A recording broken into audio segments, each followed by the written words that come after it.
All right. So again, so the topic that we will discuss today is about the functions. Okay, so what are functions? To give you an idea and to further explain about functions, because as I have said, we have discussed this already in the early modules, no? And some of you have already created mini functions or small functions, and functions are actually a block of code, no? It's inside the block and it performs specific tasks.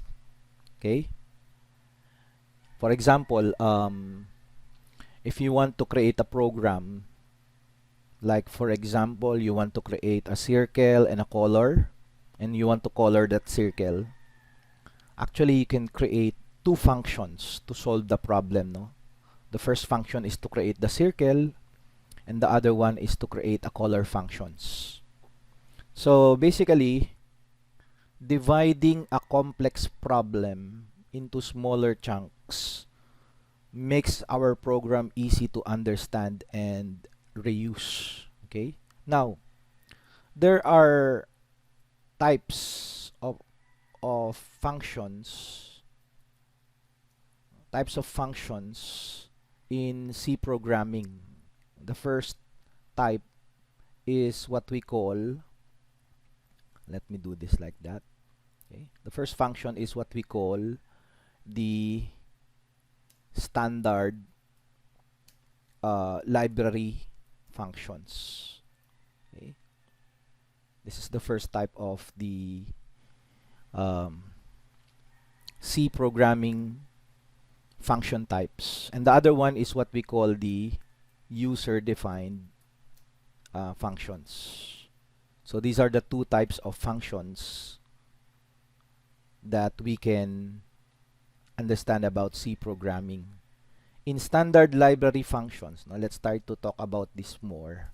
Okay.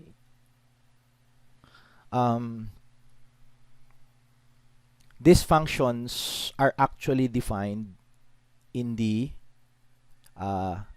header files, no? In the header files. So these are the functions defined in the header files. So for example, the functions that we usually use are functions such as the printf, no? So these are the functions. Printf functions, this is the function to send formatted output to the screen, display output on the screen. Okay, and this function printf is located in the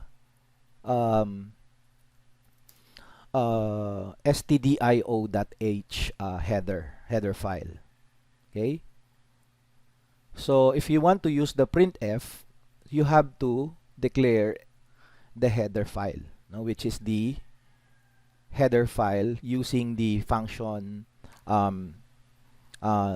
number include and then stdio.h. Okay, so because this one means standard input output, and the function printf is the standard library function of the C, okay, which is used to send formatted output to the screen, to the display. Okay, now if you want to use, for example, a mathematical function like, for example, square root function, this is a mathematical function, you need to include what we call the mathematical header file, which is include math.h. So this is an example of different header files. These are preprocessors that we try to use in C language, no? So basically, there are many standard library functions. Not only printf, we also have scanf, and the other functions that we usually and we normally use in our C programs, no? And then we have, of course, the user-defined functions. Okay? So user-defined functions are functions that we create, no, as we need. Okay? So depending on what type of function we need, we create, no, as users, as the programmer, we create the functions. That's why it's called user-defined functions, because we create the function depending on how we need it. Okay, how does it work? No, first of all, when we write user-defined functions, we write it as number include stdio.h, and then after that, we usually write the function such as void, and then the function name. Okay, and then we put the open and close parentheses. Okay, so this is the syntax, basic syntax of the user-defined functions. And then inside it, no, we put some statements, blah blah blah, blah blah blah. Okay, and then after the function, we usually write the main function or the main program, no. And then we have in the main program we have the codes or the statements, blah blah blah, blah blah blah, etc., etc. And then inside the function or inside the main function, we call the user-defined function, no? We call it and we put it here, okay? And then we put the semicolon. So we created the function before the main function, and inside the main function, we put the, or we call, no? We call the function name. So the execution of this particular program, for example, we have the return 0 here. No? This is the basic structure of the C program. This execution of the C program begins from the main function, actually, no. When when we load the program, the execution begins here. Okay, so the compiler encounters the function name. Actually, it encounters the function name, no, but the C compiler will jump to the main function first, no. Okay, and when we execute the program, the compiler will try to compile this, no? But when the compiler sees the function name here, no, it will jump to this function. Okay, it will jump to this function and it will compile whatever it is, no? So the control of the program jumps to this void function name, and the compiler will start to execute the codes inside this function name, these codes. Alright? So we can note that the function names, this function name is like an identifier, and we already know that it should be unique. Okay, it should be unique, it should be properly named according to standards. So that's about the functions. Okay, so the advantages of user-defined functions can be, for example, the program will be easier to understand if we write our own functions, of course. Okay, and then it will be easily to maintain, and it will be easier to debug the function, no? Second advantage, the code for functions can be reused, no, in other programs, no. We can call, for example, we write this function here and we write another program, we can call that function, no? So definitely it is reusable. We call it reusable codes, no. It can be used in other programs, it can be used for multiple programs. Okay? Because a large program, for example, can be divided into smaller modules. Okay? So a large project can be divided, for example, among many programmers. Okay? And many users can definitely use such programs. Okay? So let's try to to give an example of a function. No? Let's try to end the comment here. Okay? So as you can see, the colors of the program has changed here. Okay? Let's try to define a function. Okay? Let's say we have an integer function, okay, that will add a number. No? This is the most easiest function that we can give, no? And inside the function name, we can put what we call a parameter. No? Let's say we have an integer a and then an integer b. Okay, so we call this one. Okay, we call this one as what we call the function prototype.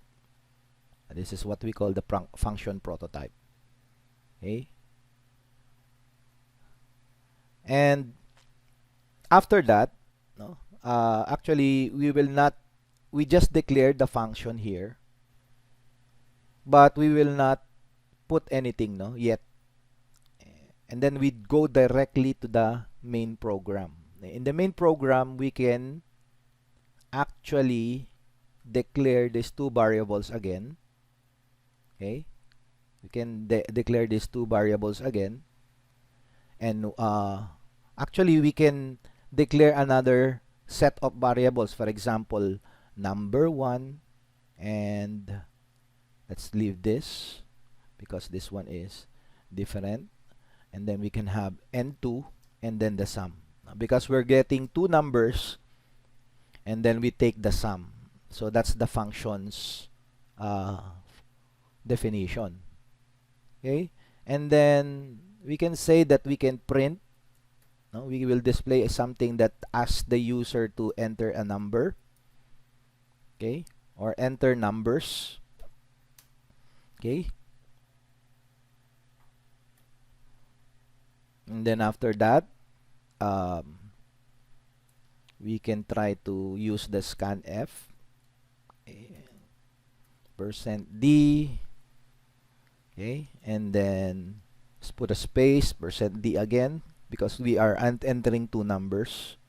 And after that, we will point it to the first variable and then the second variable. The address of the first variable and the address of the second variable. All right? And then after that, we can create a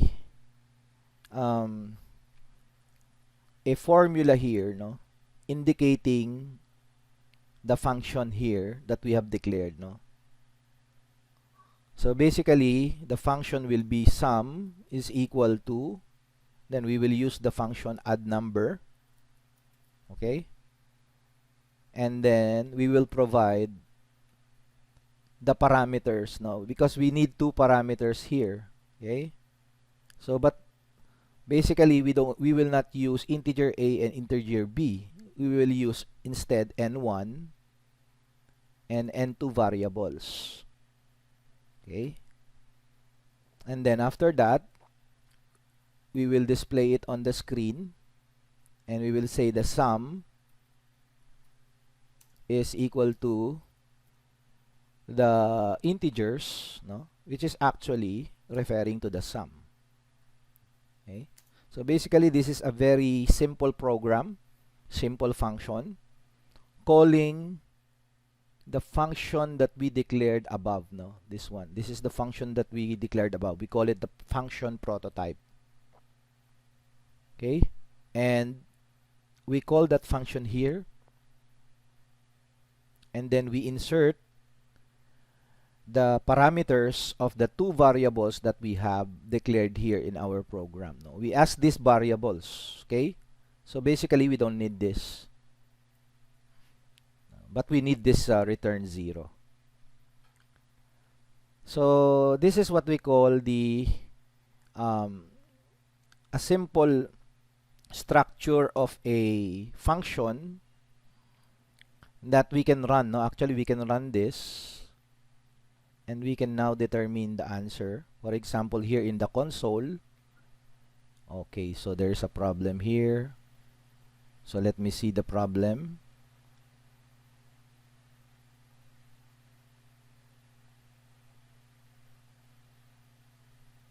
At the end of the input. So you can help me kapag ka nakita niyo yung problem. So where is the problem here?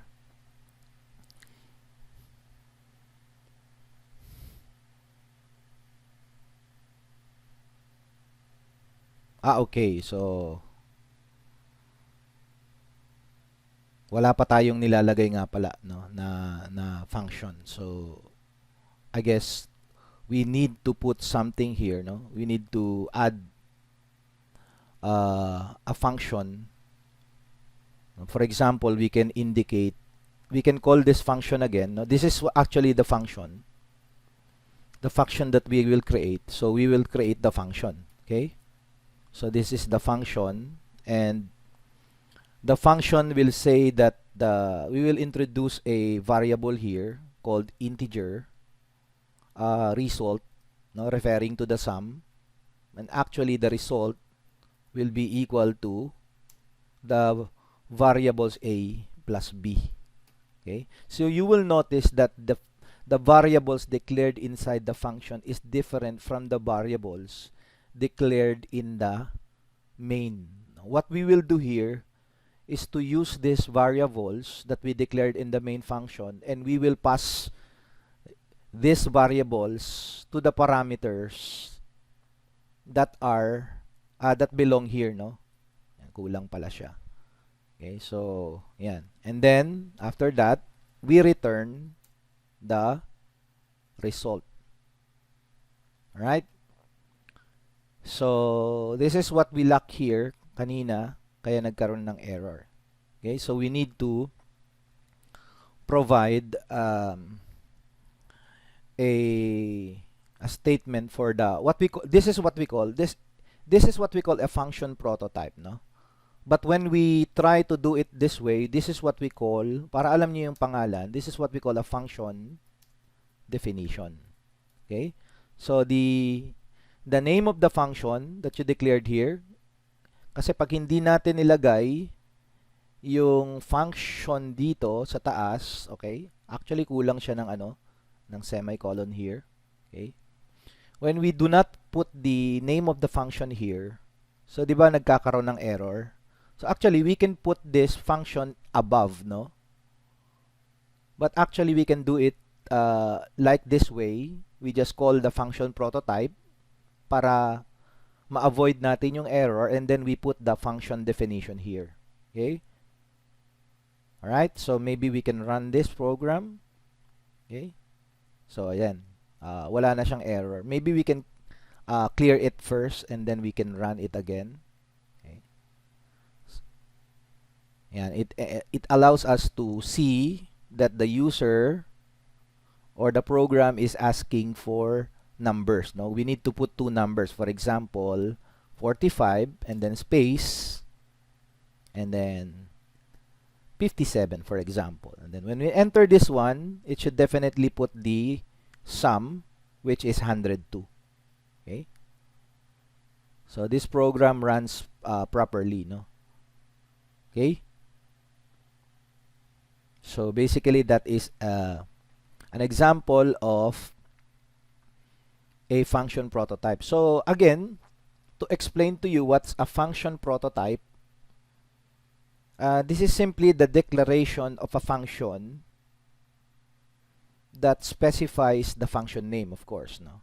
And then the parameters and the return type, no? What is the return type? It should be an integer. So actually it doesn't contain the body of the function.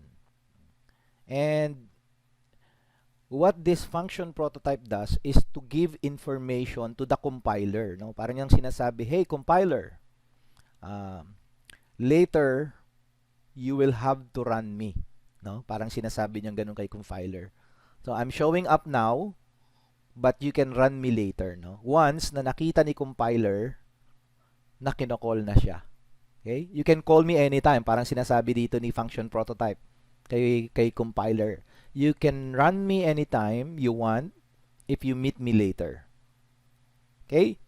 So that's the basic syntax of the function prototype. There is the return type, no? So it can be an integer, it can be a character, for example. Okay? And then the argument 1, the argument 2, etc., etc. Okay? So in this example, you will see the int add number, int a, and int b. These are the function prototype which provides the following information to the compiler. And what are this information? First, the name of the function. This is add number. Second, the return type, which is integer. And then there are two arguments, no? Int a and int b. So these are two arguments, no? And they are passed to the function, no? Ito yung pinapasa natin sa function. So the function prototype is not needed if the user-defined function is defined before the main function. So hindi na to kailangan kapag ka, as we have said, no, if we can put this one, no, if we copy this one and paste it here, there's no need for the function prototype. We only need the function prototype because we have declared the body of the function here. Okay? The function definition here. Okay? So that's an example. Now, if you declared a function, no, whether it is in the function prototype or in the body of the function, okay, we need what we call a function calling, no? We call it calling a function, no? And from this line 15 that you will see, no, from the program, no, let me just put it like this, okay, so that you will see. So in the line 15, you see that the control of the program is transferred to the user-defined function by calling it, no? So you see that the control of the program started from the main program. Sunod-sunod yan, no? Printf, scanf. Now, in the line 15, when the compiler says sum is equal to add number n1 and n2, whatever it is that was placed here, no, in these variables will be passed to this particular function. So definitely line 15, no, it will now try to control the program by transferring these parameters to the user-defined function called add number. Okay? And it's calling it, no? Yung sinabi natin kanina, hey compiler, sabi ni function prototype, you can call me later if you see me. And nakita niya na dito sa line 15. So now, the compiler now is calling this function. Okay? This statement. Okay? Now, getting back to the function definition, okay? So definitely we see the name of the function, the type of the function, the name of the function, and the parameters. Now, below that, you will see what we call a block of code. Okay? This is the block of code. It's always enclosed with an open and close brackets. And these codes, okay? These codes perform a specific task. And in this example, we are adding two numbers, no? This is the formula. These two numbers will be placed into a variable called result. And then it will return, okay, the result. Okay? So this is the syntax. So the syntax is that we have a return type again. This is the syntax, and then the function name, and then the arguments or the parameters, and then the body of the function. So when this function is called, the control of the program, again, as I am saying, will be transferred to the function definition. No? And the compiler starts executing the codes inside the body of the function. Okay? Now, in terms of passing arguments to a function, in programming, okay, remember that the argument, no, these are the arguments. It refers to the variables or variable that are passed to the function. No? In this example, we have two variables. No, we have n1 and n2, and they are passed during the function call. So you can see here there are two parameters, no, parameters A and parameters B. What it does, or what they do, is to accept, no, they will accept the passed arguments, okay, in the function definition. And these arguments are called formal parameters of the function, no? Kaya ang tawag natin dito, formal parameters of the function. Okay, in programming, passing arguments to a function refers to the variable passed to the function. Okay? So basically, yan yung ginagawa niya. Now, one more thing, the type of arguments that we pass to a function and the formal parameters must match, no? Ibig sabihin, if we declare two parameters here, so we have to use two variables here. Now, otherwise, the compiler will throw an error if they do not match. Halimbawa, naka-declare dito tatlong parameters.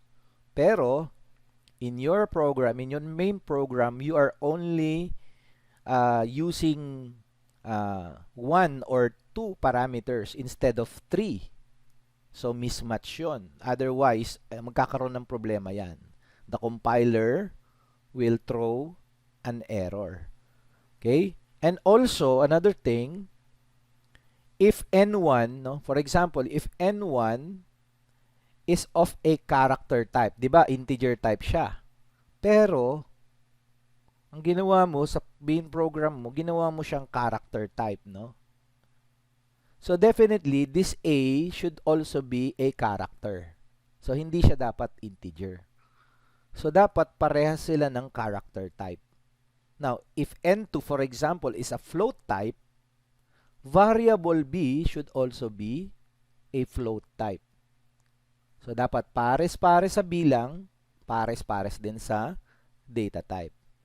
So, definitely, a function can also be called, actually, one more thing, no? One more note about passing a function.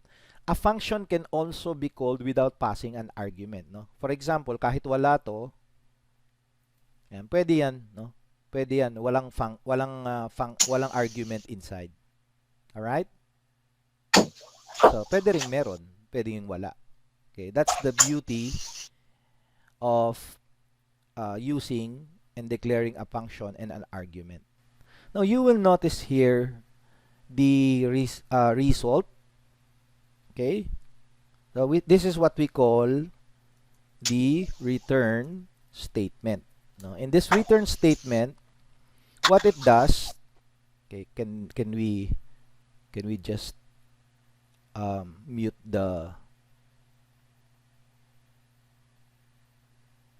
okay. So, this return statement, what it does is to terminate the execution of the function. Okay? So, when the compiler sees this, it will terminate the execution of the function and returns the value to the calling function. So, the program control, now we're referring to the control of the program, it is transferred to the calling function after the return statement. So, kunyari, di ba dito kinol niya na?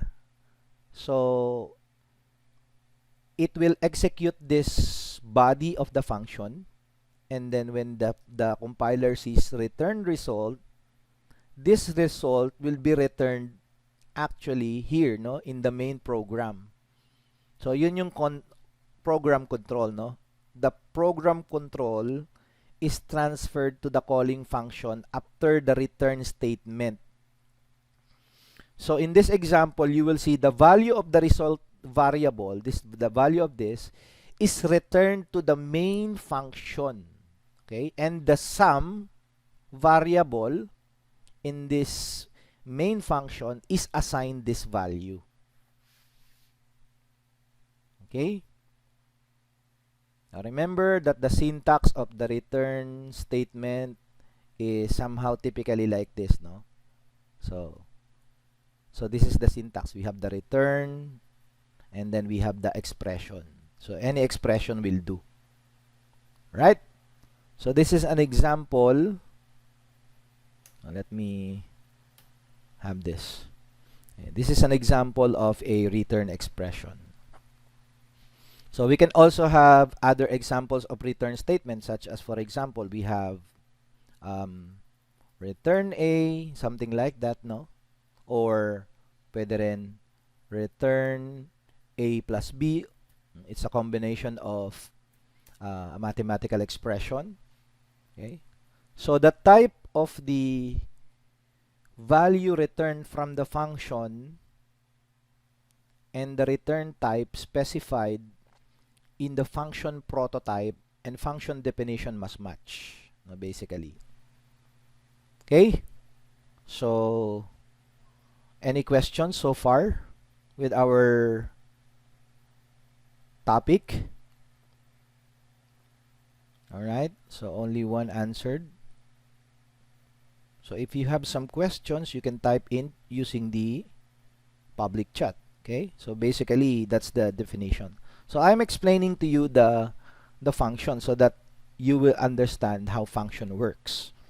Okay, now let's try to discuss how we can pass an entire array to functions, no? But before we learn that, let's see how we can pass individual elements of an array to the functions, no? So I would like to show you how, for example, how we can pass individual array elements. So you remember arrays, diba? So arrays are typically when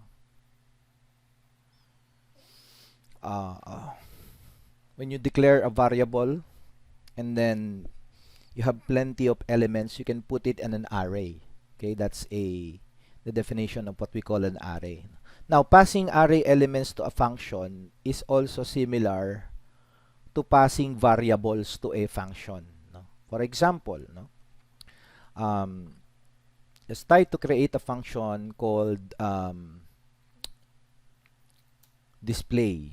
Okay, this is just to display, no? And then we have, for example, we will display an age 1 and then age 2, no? And then after this, we will have the body of the function. So we are now doing the function above, no? Above the main program. So definitely tatanggalin na natin tong program natin sa baba na to. Okay? So we have the function here. So this function is just to print f, no? To just display whatever the parameters are, no? %d, okay? Because they are integers. Let's put a space here, no? A line space. And then this is for the age 1. And then we'll try to copy this, because on the other line, we will display the other parameter, which is age 2. Okay? Now, inside the main program, okay, we can definitely have the array. Now, for example, age array. Okay? And then inside that, we will have an elements which is composed of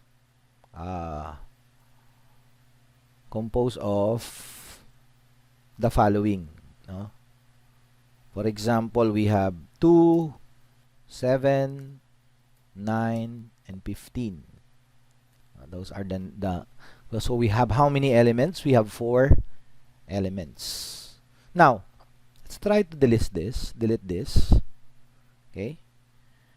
Now, after that, we can display, we can call the function display, okay? And then, we will try to pass the second element and the third element, and we'll try to pass it to our function display. So how do we do that? We put the parameters inside, no? We put the name of the array. Now, this is the name of the array, and then we will call the second element. The second element is 1, and then after that, we will also call the third element, no? Sa kakopyahin na lang natin to para mabilis, no? And then we put it the third element, no? So because we know that the first element is the 0th element, no? So if you want the first element, you put here 0, okay? So basically, we are actually passing, no? We are passing, let's put a note here, no? We are passing the second and third elements to the function display. And this is what we are doing, no? Actually. Okay, what is the output of this one? So the output of this one is just to display whatever it is na yung second and third. So definitely dapat ang output nito will be 7 and 9, right? So let's try to clean this first, no? And then let's try to run. So you can see here that the output is 7 and 9. Okay? Oh, definitely. So when we try to change, let's try to change. So for example, we have 0 here, and let's try to put -1. Okay. So -1, by the way, means whatever it is the last element that we have, no? I don't know if it will work here, no? So I will just try. Because in Python, the last element of the array is what we call -1. Okay? So let's try to put it here. Okay. So wala. So hindi niya nakita yung -1. Okay?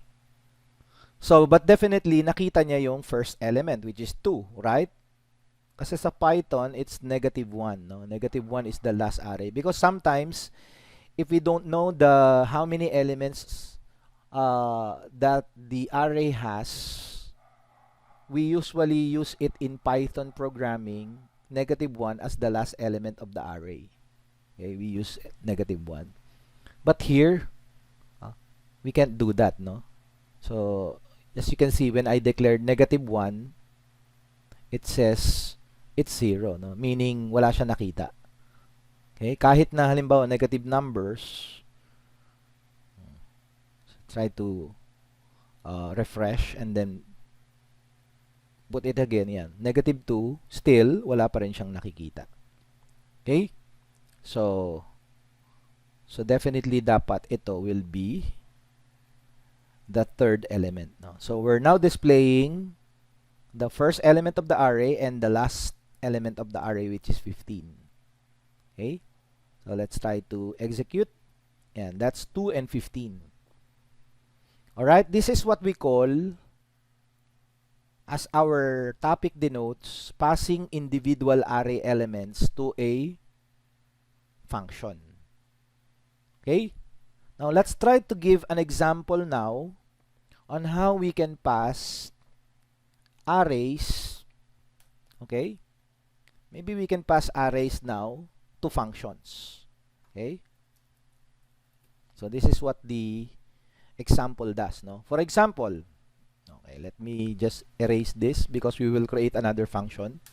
Okay, let's try to create a function called float, and then this float will calculate the sum. Okay, and then of course inside that will be our array, no, which is float, and then we have an empty array inside. Right? So right now we don't know the contents of this array. So basically this is what we call a function prototype. Now we will not place the definition of the function here. Okay? But definitely we'll try to declare it after the main function. Okay? But before we do it, we will try to first create a variable, some variables here inside. For example, result. Okay, and then let's create a function here called age, no? And then the contents of this are the following, no? For example, we have 23.4, and then we have 55, and then 65.3, okay, and then 40.5. Okay, so how many we have? 1, 2, 3, 4, 5. So let's have another one. Let's say 18. Okay. Okay, so this is the declaration of variables. Okay. So now that we have this, we can now pass this array to the function, no? So we will pass this array. This is the array, okay? And we will pass it to our function calculate sum. Okay, how do we do that? So the same thing that we did a while ago, we will call the variable result, and we will call the function calculate sum, and then we will pass inside the argument, no, which is the name of the array, which is the age. Okay, now the result of that needs to be displayed, so we need to use printf, and inside the printf we can say result is equal to %. Since it's a float, we can say 0.2f, no? So that para shortcut na. Okay, naka ano siya, naka 2 decimal places only, and then we use the function result here. Okay, and then return 0. So below we need to create the function definition, no, which is float calculate sum. Okay, so definitely it's the same, no? We just copy this because this is the parameter that we will pass to the function, and then we have the body of the function here, no? So the body of the function will create another variable here called float sum, no? And initially we will initialize it to 0, no? So since float siya, let's say 0.0. Right? And then let's create a loop, no? Let's create a loop for the number of elements. Now we have how many elements here? 1, 2, 3, 4. 1, 2, 3, 4, 5. We only have 5 elements here, no? So let's try to add another one. So let's say 10.6. Okay, so we have how many elements now? 1, 2, 3, 4, 5, and 6. So we have 6 elements. Okay, so let's try to create a looping statement for example, integer I is equal to 0. So referring to the first element of the array. And if I is less than the maximum number of the elements, which is 6, okay, and then we will say plus plus I. Okay? Inside this, okay, we will call the function sum, which is equal to plus equals the age, no? So we'll call the array elements here. And of course, we need to put the variable I here, no? Because we're trying to loop it here, no? So we know what this function does, no? So every time it loops, the element loops to the number of arrays, to the elements of the array, and it will proceed to adding the elements and put it inside the variable sum. So finally, when this loop ends, the result of the sum totals the age of this following okay, so that's the uh, function definition, no? So what it lacks is the return statement, no? So where do we put the return statement?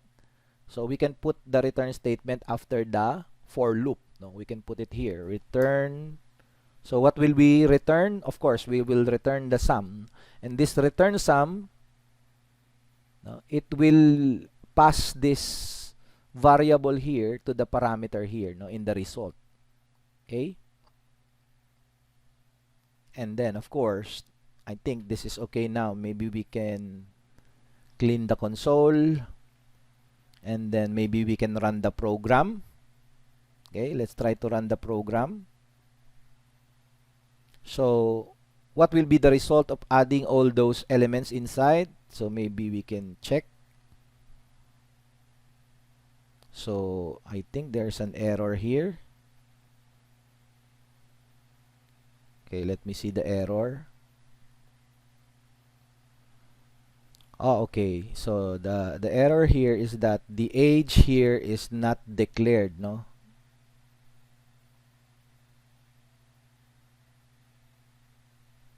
Actually, okay, dito. Kulang tayo dito ng age. Okay. Hindi natin na-declare yung age, no? So, kulang. Nilagay ko lang siya. Okay. So, let's try to refresh and then run the program. So, ito na yung result natin, no? So, the result of adding the elements of this will be equal to 212.80. Okay. So, this is to pass the entire array, no? All the entire elements of the array, we pass it to the function, no? So, basically, it's only the name of the array is passed as an argument, no? Ito, nakita nyo, only the name of the array is passed. However, you will notice the use of this bracket, no? This square bracket in the function definition. Okay? In the function definition, makikita nyo na siya that this informs the compiler that you are passing a one-dimensional array to the function. Okay? So remember, okay? This is what it does, no? It informs, parang sinasabi niya, hey compiler, I will pass a one-dimensional array to the function. If it is two-dimensional, you have to put another square bracket here. Okay? And we will give some example of that later. Okay? So let's try to pause for a break. Okay? So I will be pausing the recording. And okay, let's go back. Oh, we are back. So as I am explaining a while ago, okay, so this is similar. Actually, we passed the array. Only the array name is passed to the function. Okay. Now, what if we passed array? What if we pass multi dimensional array, no, to a function? Okay, it should be to a function because we only have one function. Okay? So how do we do that? So basically, to pass multi-dimensional arrays to a function, we are just uh, passing the function, no? the name of the array to the function similar to one-dimensional array. So basically, the same lang siya if we use multi-dimensional array. For example, let's create a prototype of the function here. Like, for example, I will have void, and then the name of the function will be, I will just create a simple function that will display a number. Okay, and then inside this is the name of the array, which is int num, and then we have a two-dimensional array, okay, with an elements of 2 by 2. Okay, so meaning 2 rows and 2 columns, right? So this is our function definition. Now inside the main function, so let's try to delete this. Inside the main function, we declare that array again. Okay, we have the 2 by 2 array, and then let's try to display, and let's ask a user, no, enter 4 numbers.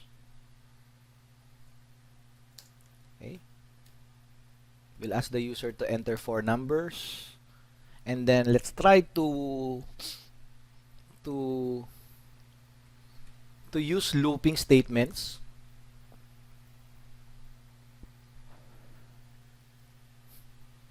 So basically, this is what we do, right? So int I is equal to 0, and then the condition will be I should be less than the number of rows. Okay, and then we have plus plus I. Inside the loop, we have another loop for the columns naman. For int j is for the columns, no, is equal to 0, and then j should be less than 2 for the number of columns, no, and then we have plus plus j.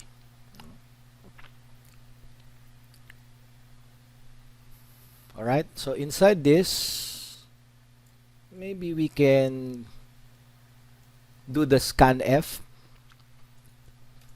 %d, and then we call the array, no?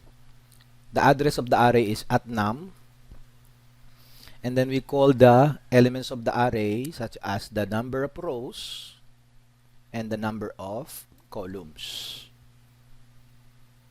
Alright?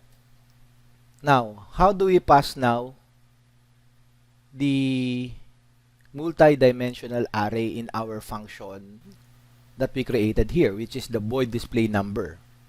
Okay? So we do it by actually calling it. Okay, this is the partner of this one is this one. Okay, so we can try to do it here. Now, display. So what is the name of the function? Display number. And then we call the name of the variable, no, which is num. Okay? So this is the name of the array actually. And then we have return 0. Now let's try to do the function definition.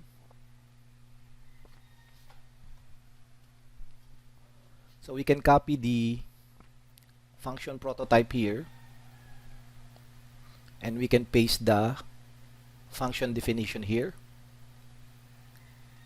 Okay, and then inside that function, we'll try to create the definition of the function. This is to printf For example, displaying whatever it is the numbers that are inputted by the user. Okay? So we will use again another looping statement. So we can just copy this one.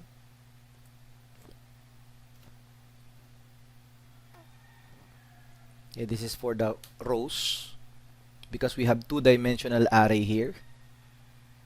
Okay, and then we will use another looping statement for the columns. And then we can now print, no, to display the elements of the array, %d. And then let's have a line feed here. Okay, so it will be displayed. Let's just put %t, no, because the console is limited. Okay, %t. Okay, and then let's put num, and the two parameters here we will use num. Okay, kulang to ng so let's put here num I and num j. We can now erase this. Okay, meron ba akong syntax error? Okay, %d, and then we have this. Okay, I think it's okay now. Now maybe we can run now the program since we have the function prototype and the function definition, and inside the main program we'll try to scanf. We'll try to use scanf to scan for the entered number of numbers entered by the user. Okay? So let's try to run the program. Okay, here. So ayan, may problem daw sabi niya. So where is the problem?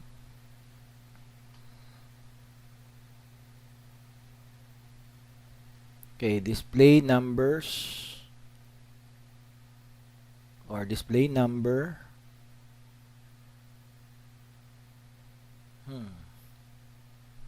Where is the problem? So we have the void display number here.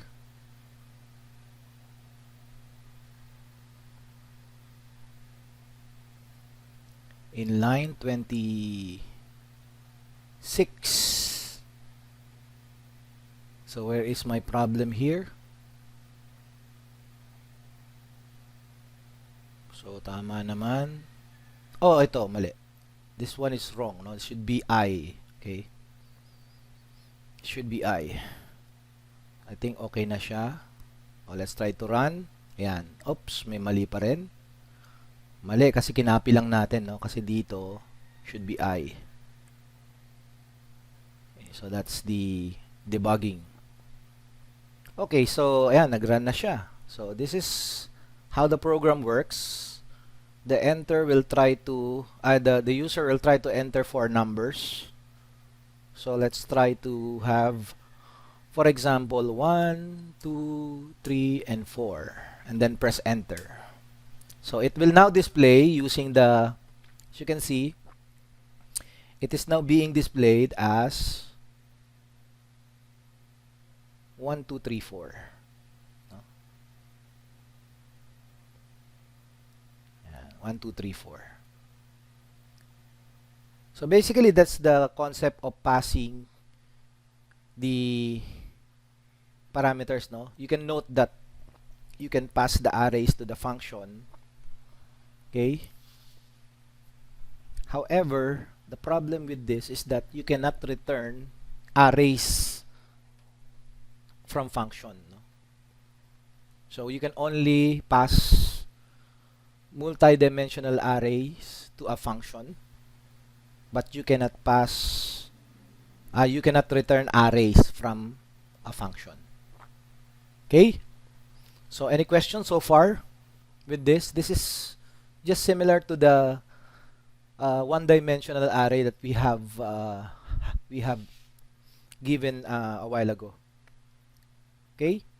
Now, Another concept of functions is that a function that calls itself, no, is what we call, we have another topic now, no? So we call it the recursive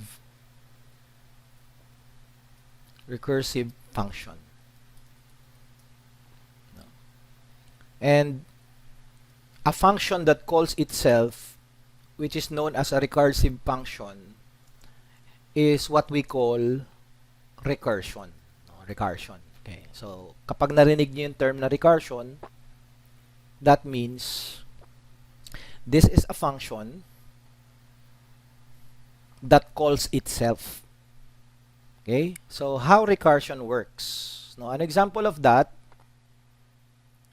is, for example, we have a function, no? Kunyari, the name of the function is recurse. So the syntax of that is no, statements, and then we call the function to itself, and then blah blah blah. Okay, so this is an example of recursion.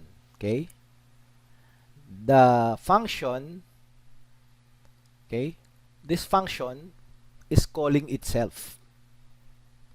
If you remember, some time ago I made an example of this, no, in my main program. To be able to loop again to my main program, I place a main here, no?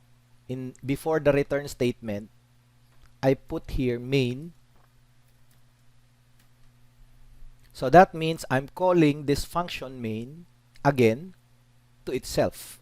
So it definitely will try to, when the compiler sees this, it will call itself again, and it will recurse, meaning recurse, it will loop again.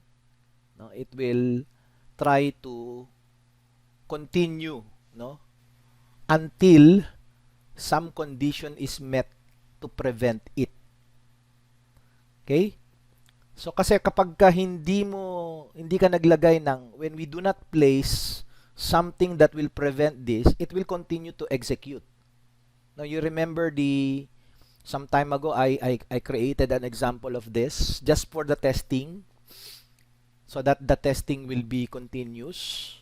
Now the program will continue to run, and to be able to stop the program, you need to click the exit button. Okay? The program will not stop. Okay? Now, how do we stop the recursion? No? Because the recursion will continue until some condition is met to prevent it. So definitely, to prevent infinite recursion, what we do, take note of this, to prevent recursion, we can use if-else statements. Okay? Or we can do other conditional statements like while. Other similar approach can be used, no? Where one branch makes the recursive call and the other one doesn't, no? So it's a matter of deciding, no, whether you want to continue or not. Because if we do not put something like this in our program, and then you use recursive function or a function calling itself, it will continue to run. Okay? It will continue to run. So let me give you an example. For example, this is just a simple example. I want to create a function called int sum. Okay? And then inside that, I have a parameter int n for number, no? For an integer. And inside my main function, can I delete this? Okay, let me delete this. Okay. So inside my main function, I will declare int number and then the result. Okay, and then I will try to ask the user to enter a positive integer, for example. So definitely, the program will continue to loop as long as the number being inputted is positive integer, no? So then we can put the integer into a variable called the number. Okay, so we will place it to the number. Then after that, we can put the number in the result. So maybe we can put it here. Result is equal to then we can call the function sum, and we put the, instead of putting n, we can put the number here. Okay? So definitely we are calling now the function. This is what we call calling the function. Okay? And then what we will do is to print the result, no? The sum is equal to %d, and then we'll calling the function, the variable result, and then return 0. So let's create the function.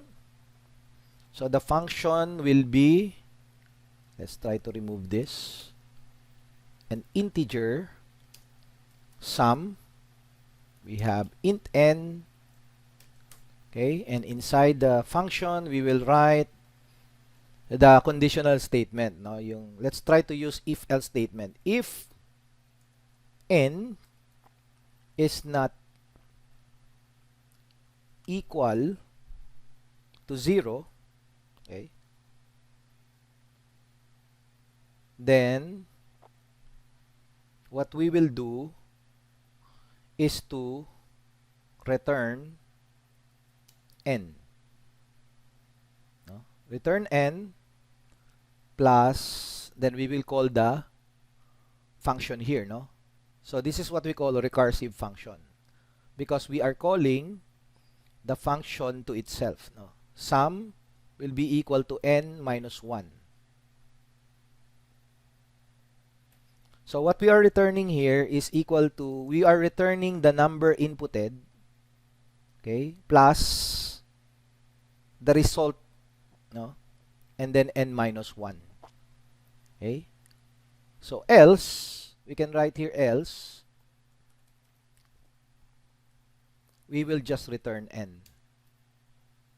So definitely, what we want to do here, initially, we try to, the sum, no? This sum function is called by the main function, no? With number passed as an argument, no? This number is the argument, no? Suppose the value of n inside the sum is 3, no? For example, 3 initially. So during the next function call, 2 is passed to the sum function. So this process continues until n is equal to 0. And when n is equal to 0, the if condition fails, and the else part is executed, returning the sum of the integers ultimately to the main function. Okay, let's try to run this program. So for example, enter a positive integer. Let's say, sabi ko nga 3. Okay, and then I press enter. Then the sum is 6. Okay, so what it does, okay, this is the function kasi, di ba? The function says that if the inputted number is not equal to 0, it will return 3. Okay, it will return the number plus the sum of n minus 1. Okay, what is n minus 1? That probably is whatever the number that was given, okay, it will have the value as indicated. So running it again, Okay, we'll enter a positive integer. For example, we have 2. So the answer is 3. So running it again, let's try to refresh. What if we enter 0? So what will be the answer? So the sum is 0. So it will return whatever you have entered if n will be equal to 0. So definitely recursive function or recursion is an makes the program elegant, no? Actually, no. The performance of this particular recursive function is very important because you can use loops instead, as recursion is usually very much slower, no, in terms of execution. So very important yung recursion, yung concept niya. And actually it's frequently, but however it is frequently used in data structure and algorithms, no? And it is only common to use this type of function or recursion in problems such as tree traversal, for example. Now, if you want to continuously loop and then stop after a while. Okay? So those are the things that we need to understand about recursive functions. Now, moving on, okay, let's try to have another concept, no, about the variables, no? Variables in C programming, no? Variables properties. So in variables properties, we have what we call type and storage. Okay? So the type here that I am talking to, okay, refers to the data type of the variable. And the storage determines the scope. No, it determines the scope. It also determines the visibility and the lifetime of the variable. So, and there are 4 types of storage class, no? So I'm discussing this because this is very important to understand in programming logic and design. Okay? So there are 4 types of storage class. The first storage class, let me have this comment na lang para hindi ako paulit-ulit. Okay, so the first storage types or storage class is what we call automatic. I will give some examples of this later, no? And then we have external, and then static, and then register. So you will notice that these are new terms, no, that we haven't discussed before, no? So actually, we can create a data type, no? When you use data types, no, ang alam lang natin sa data types yan, integers, characters, float, double, okay? So actually, we need to understand many things about that, no? So for example, we can say, what is a local variable, no? How do we do the local variables? So actually, local variables, these are variables that are declared inside a block. No? For example, in this case, this is the main block of the main program. The variables that you declared inside, this is what we call local variables. So what does the local variable do, no? The local variables exist only inside the block in which it is declared, no? And only in this particular block that this storage, no? Anyway, variables are storage, right? So this class of variables are only existing inside the block where it is declared. Alright, so for example, so let me let me delete this function. I will show you some demonstration, and then also this one I will delete this. So for example, I want to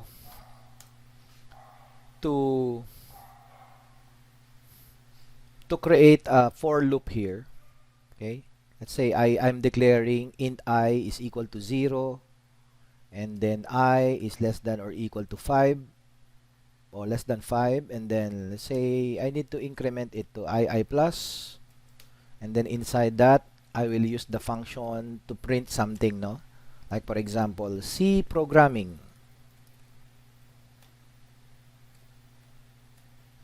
Okay. And then after that, okay,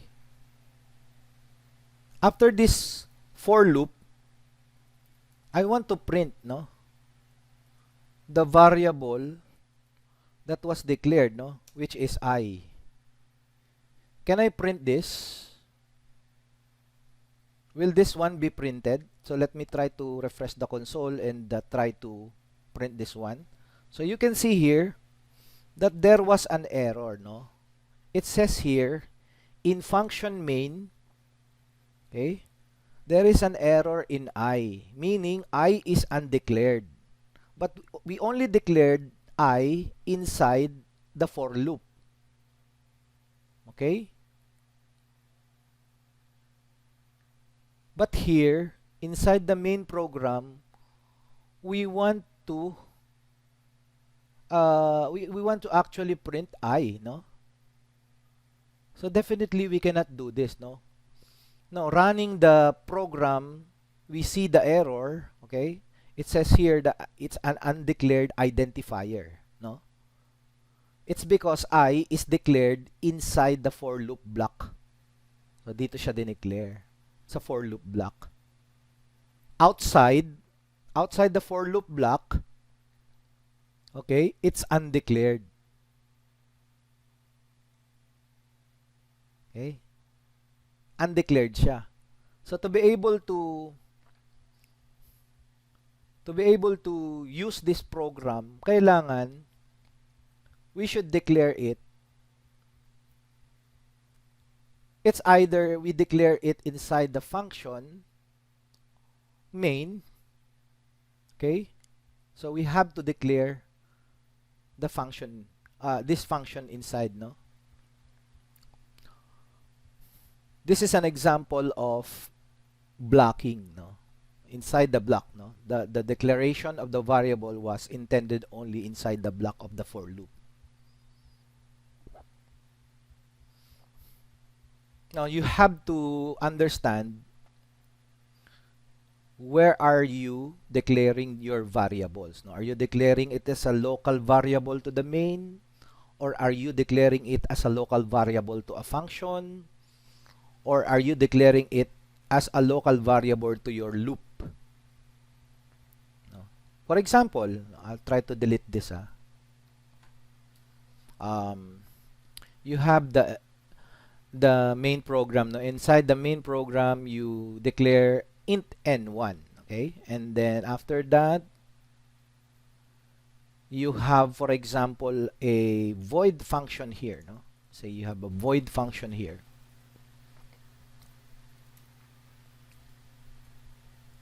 And inside the void function, you declare a variable here called int n2. So what are these variables doing here, no? What are these variables for? So int n1 here is what we call n1 is a local variable to main function. Okay? Understand? While n2 here is a local to the local variable to the function.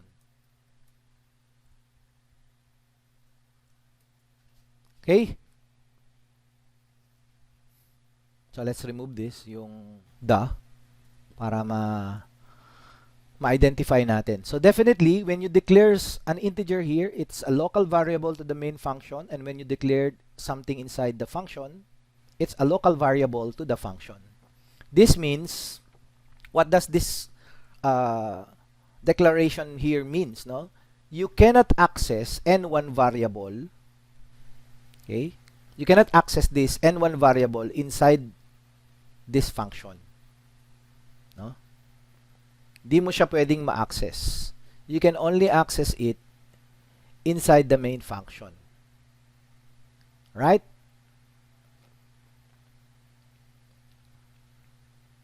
Now, because it's only local to the main function. Similarly, you cannot access n2 variable inside the main function, no? As it only exists in the function main. Right?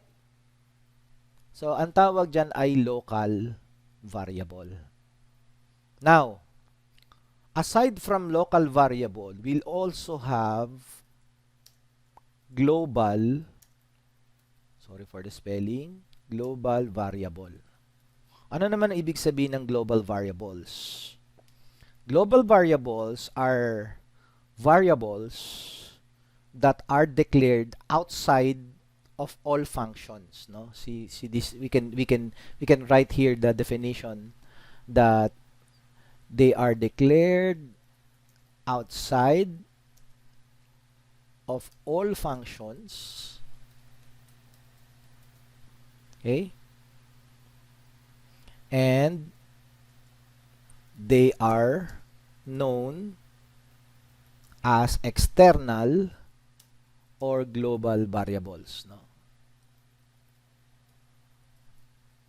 So, anong meron sa global variable na wala sa local variable? So, actually, the global variables are accessible. Okay? They are accessible from any function inside the program. Okay? This is what we call the global variable. Okay? So, how do we do the global variable declaration? And how do we use global variables? Okay? So, let's try to create some examples of global variable. For example, we have here our main program. Okay, we have the main program. And before the main program, for example, we have a function. So, we have a function called display. And then, inside that, okay, actually, we will just put it in this is just our prototype here, no? Function prototype lang muna tayo. We will write the function below, okay? The function definition. So after that, before the main program, you declared a variable here, no? Int n is equal to 5, for example. So this is what we call a global variable. Why? Because it's not inside the function and it's not inside the main function. Okay? So let's say inside the function I have this. So let me remove this.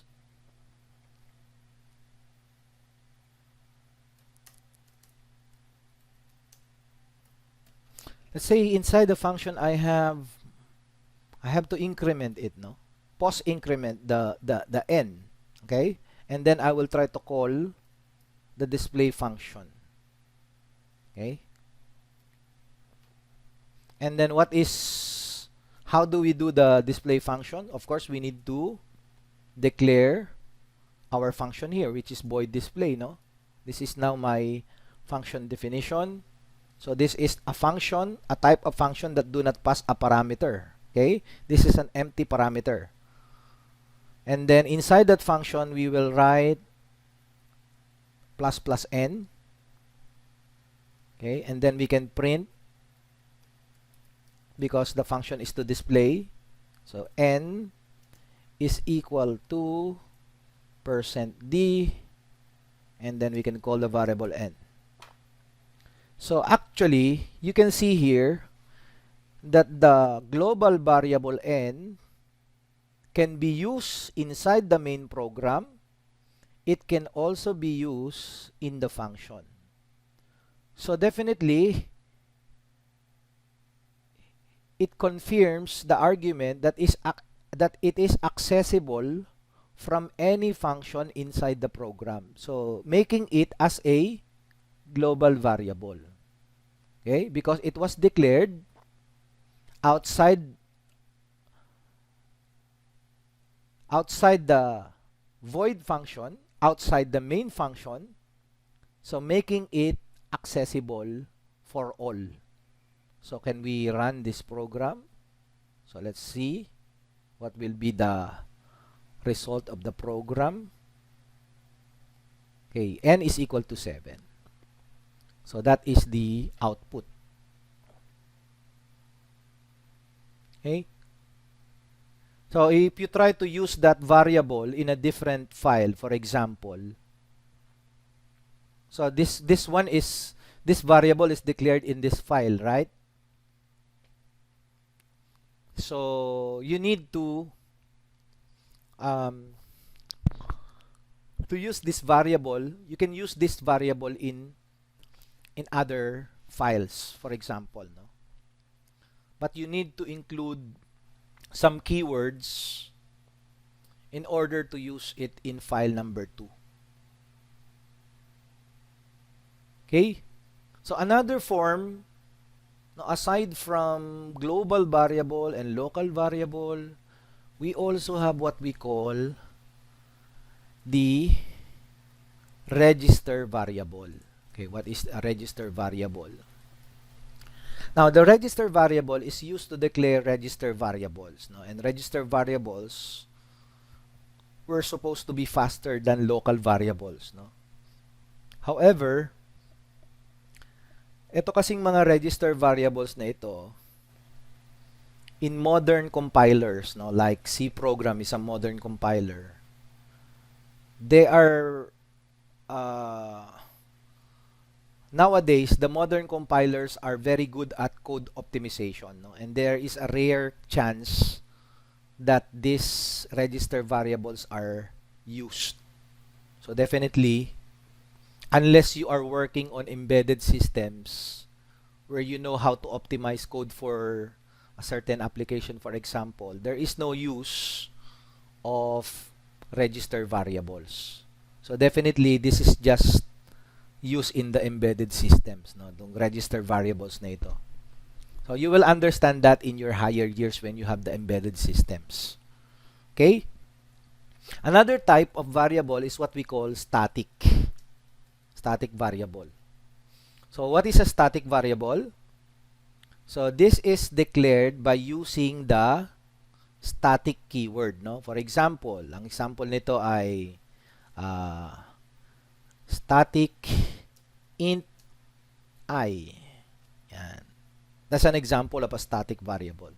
So that means the value of a static variable, since it's static, no, it persists until the end of the program, meaning you cannot change it, no? Let's try to give an example of a static variable here.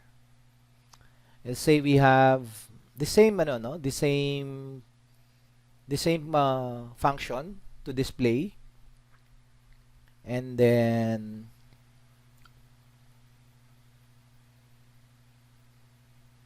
the function, let's write the function here. Let's try to remove the function here and write it here above, no? So maybe we can remove this. Okay. So the function is to display and then call the display again.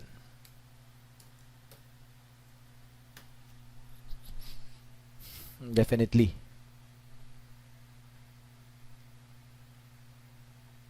Okay. Oh, actually, the function will be to use a static, Static nga pala yung topic natin. Static int C, for example. Sige na nga, I na nga. Okay? I is equal to, let's say the value of our static integer is 1. Okay? And then I plus equals 5. And then we will print %d, and then we will print our I. So definitely, this is called a static variable because of the word static. And what it does, no? So in the main program, so let's try to remove this global variable here. In the main program, we will call this function 2 times, no? So we can call that function here, and then we have another function to call that function. Okay, what will do? What will this? What is the output of this? So what do you think is the output of this one? So the output will be to display 611. No? Why? Why 611? Because our function, okay, this function allows us to display 6, but this time, since we call it again, okay, so during the first function, the value of C is initialized, or the value of I is initialized to 1. Then the value is increased by 5 here, no? Now the value of I is 6, which is printed on the screen.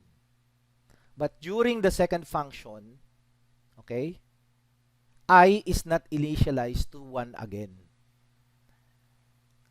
Okay? It's because I is a static variable. So the value of I is increased by 5. So 6 plus 5, 11. Yan. Hindi yan 1, 1, 11 yan. 6 and 11.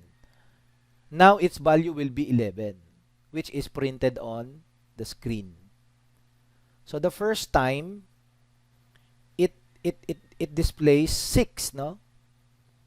But during the second function, as I'm repeating, the second function call, I is not initialized to 1 because it's static nga, no? Static nga siya. Static variable. So the value is increased by 5, kaya siya naging 11, which is printed on the screen. Alright? So I think, do you have any questions regarding our topics? So I am done with the topic. If you have some questions, please do so. Do by typing on our public chat, and I can see here that there are no questions. So maybe I can now pause the recording. Now I will resume the recording for the big blue button, but I will stop the recording.